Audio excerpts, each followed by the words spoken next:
bahan presentasi ini, saya sangat terkejut, Pak. Tidak ada secuil pun sense of crisis. Padahal beberapa direksi dari PT Timah sekarang ada di dalam tahanan. Direksi sebelumnya. Seharusnya Bapak berangkat dari sini dengan satu persiapkan itu dijelaskan. Ada masalah apa di PT Timah? Ketika sudah 16, Pak, orang yang ditahan, orang yang ke-17 sedang ditunggu, Pak. Ya. Ini seharusnya kan dijelaskan, bukan memaparkan laporan keuangan yang hanya seperti ini. Mengatakan bahwa pendapatan turun karena produksi turun. Itu harus dijelaskan kenapa produksi turun. Dan yang menarik adalah kenapa labanya sangat fluktuatif. 2020 rugi 340 triliun. 2021 untung 340 miliar. 2021 untung 1,3 triliun, 2022 1 triliun, 2023 rugi lagi 450 triliun. Miliar. Harus dijelaskan, Pak. Kenapa juga EBITDA-nya turun 71%, hanya 684 miliar. Kemudian tadi ditunjukkan bahwa utangnya meningkat. Kalau dari catatan saya, apa benar, mohon diklarifikasi, kalau DER-nya masih sehat. Debt to equity ratio di 106%. Dan current rasionya di 1,39. Tapi saya sangat terkejut sama dengan rekan Darmadi Durianto. Di tengah situasi seperti ini, program strategisnya hanya 2. Yang pertama pengembangan non-timah, yaitu tin chemicals, tin solder, dan solder powder, serta optimasi zircon, yang merupakan mineral ikutan timah. Berapa gede sih kontribusi dari produk-produk baru ini terhadap PT Timah?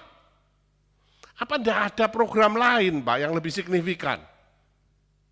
Apa tidak ada langkah-langkah strategis lain yang harus dimunculkan terkait juga dengan kasus yang terjadi saat ini?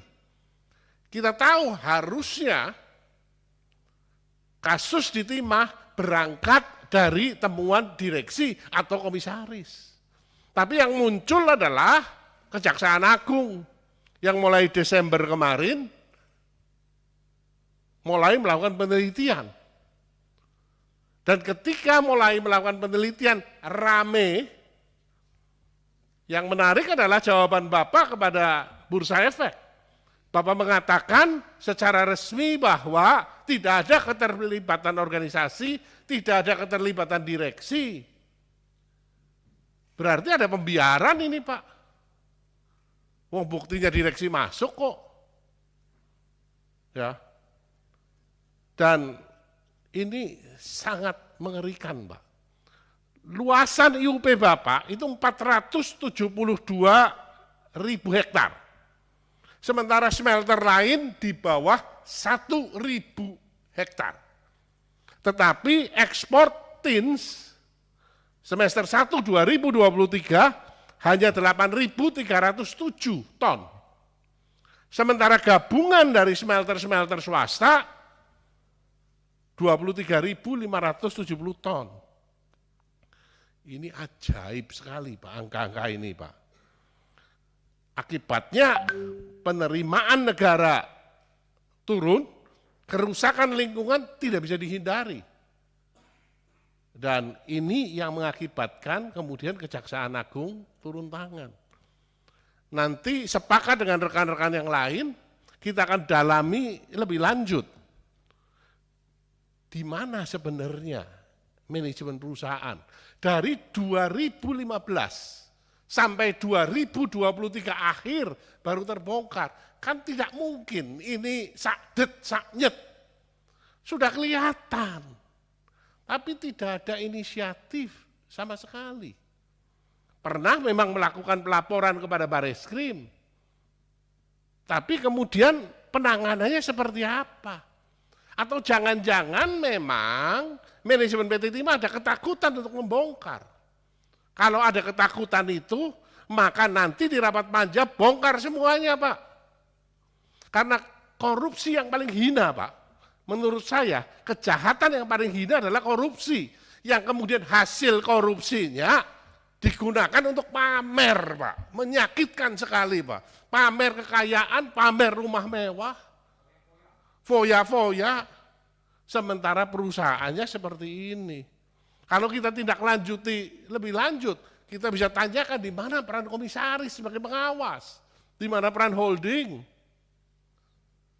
Rasanya kita di Komisi 6 kaget. Tahu-tahu ada masalah seperti ini.